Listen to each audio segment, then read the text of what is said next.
This is January 15th, 2015. And I was talking about this wine. And when he poured it and how much I was able to tolerate the time that I could tolerate. And so my estimation with this large bottle of wine and my smaller cups and the amount that I had, it did not look like I was really overdoing it to me. I didn't gulp it, but I didn't drink it really slow over time either. You know, because we were having something to eat with it. It was apples and cheese, and it was really good with the cheese. So, you know, I was kind of drinking it like I would water or anything else that you would have with a snack. I suppose, you know, it just wasn't like some leisurely thing, but I also wasn't, you know, wasn't guzzling it. Anyway, I did feel tipsy, but I don't think it hit me all at once. And then after I was probably seriously drunk, which doesn't sound like it's possible for someone to get drunk off of that, but I don't mean blackout drunk, but I mean,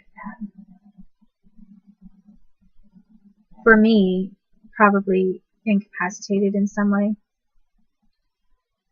Some cops showed up, you know, like on cue. They don't smell the donuts. They hear the cork pop and get all excited about it. So they were Lake Oswego cops and showed up in a sedan.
And I think that they knew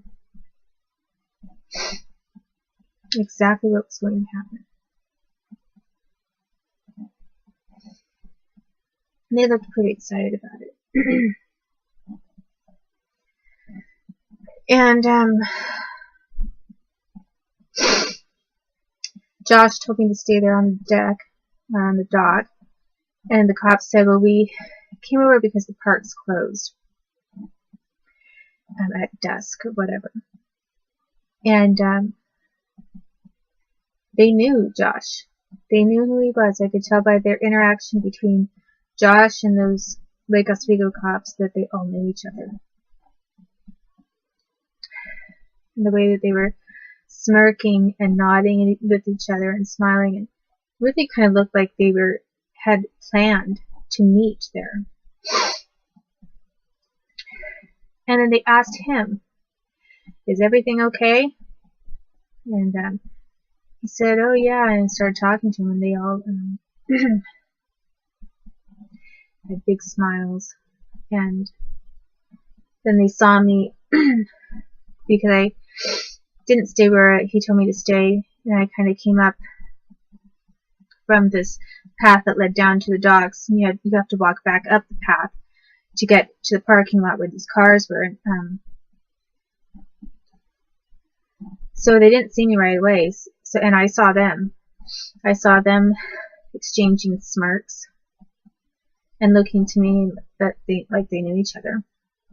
They all knew each other. Or at least 2 cops in that sedan. They were large men, and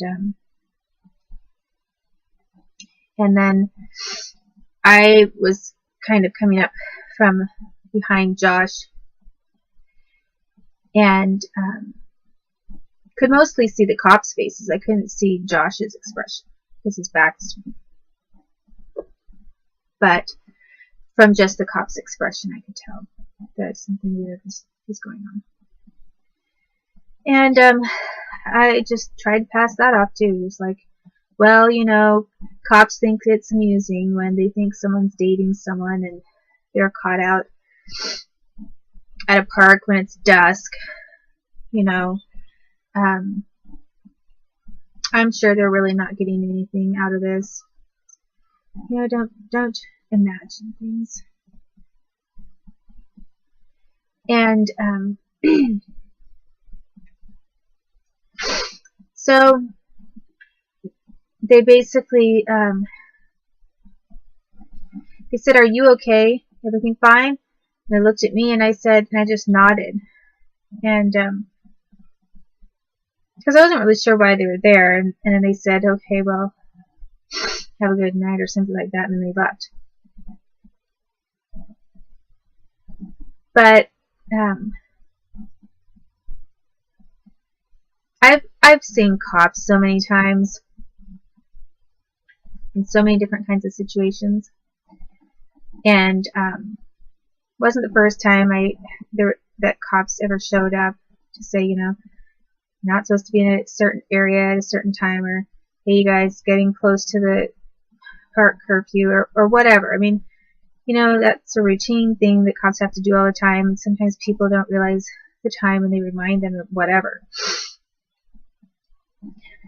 But there's definitely some kind of exchange between them all that meant they knew each other, and they were happy about something and smirking about something.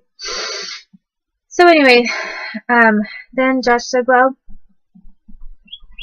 we can go back to my house. And I kind of thought that's maybe not a good idea. To my apartment, he said I don't think that my roommate will be there, but you know, we could go there and we could talk.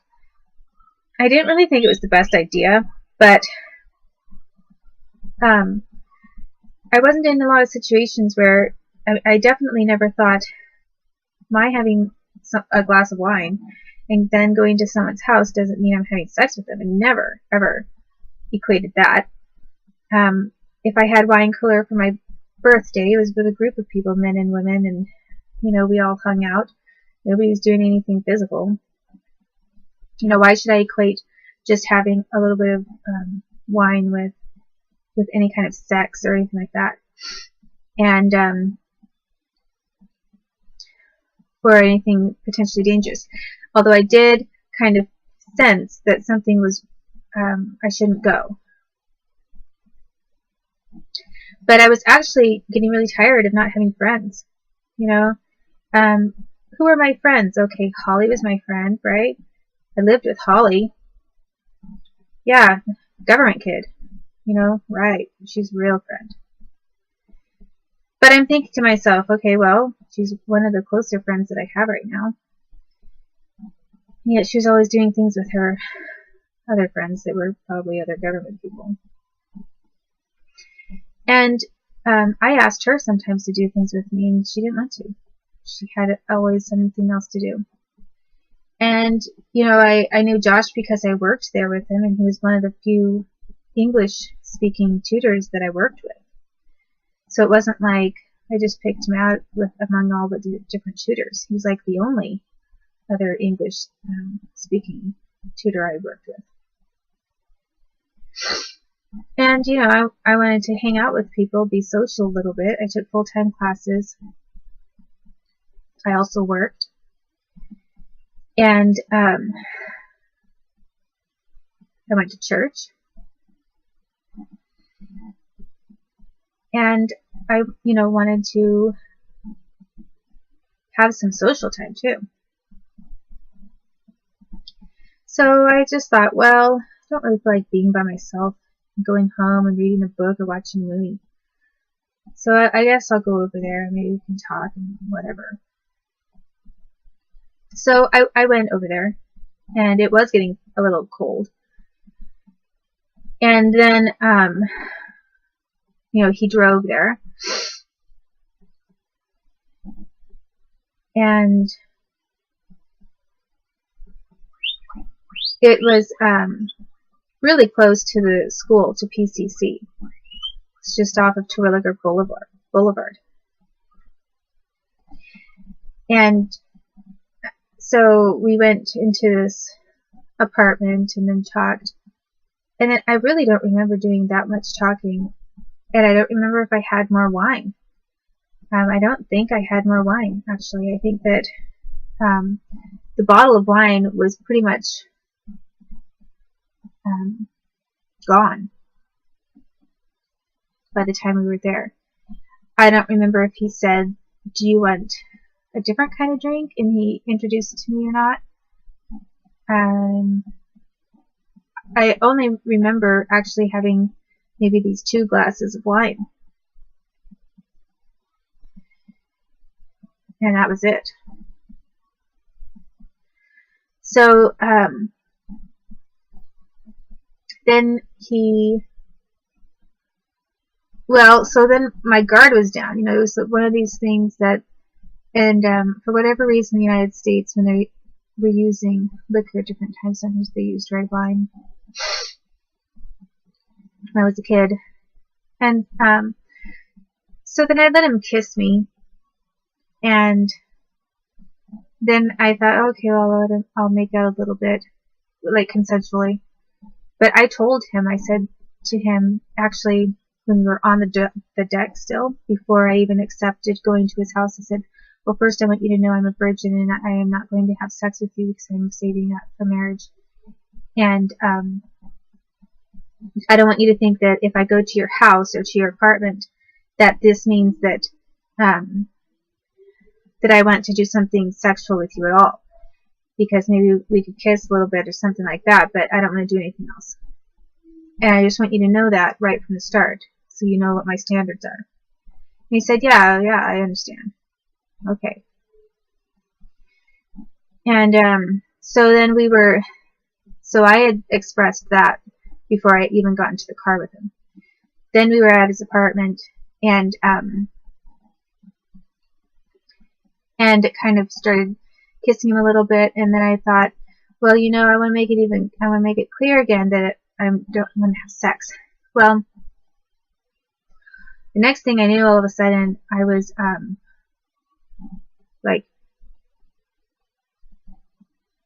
I was tired, and he said, here, let me rub your shoulders. I think that's how he got me on the floor. I said, well, I don't want to do anything, and he said, no, it's fine. Let me give you a quick massage. So he said, you're all tight. Your muscles are all tensed up. So he got me on the floor by saying all he was going to do is massage my shoulders. You know, it wasn't like we were kissing and then I slid myself down into lying down, right? Anything like that. It was more like he came up with this idea. I thought, I do feel tense, and probably no big deal if he just wants to do that. So then, all of a sudden, then he turned me over, and he started trying to take his pants off, and zipped his zipper, and I froze. I got scared, and I said, no, I told you I'm not going to do anything. And then he got more forceful, and all of a sudden I realized, oh my gosh, he's not stopping. And he'd already shown me that he had one of the pocket knives in his pocket, and then the other one he put in his other pocket or whatever. So as far as I knew, he had 2 knives on him. And some of what the government had done to me is, you know, they would force me down when I was lying down on the ground, and they'd cut me with knives if I tried to resist. So I'm going to finish the rest of this probably tomorrow.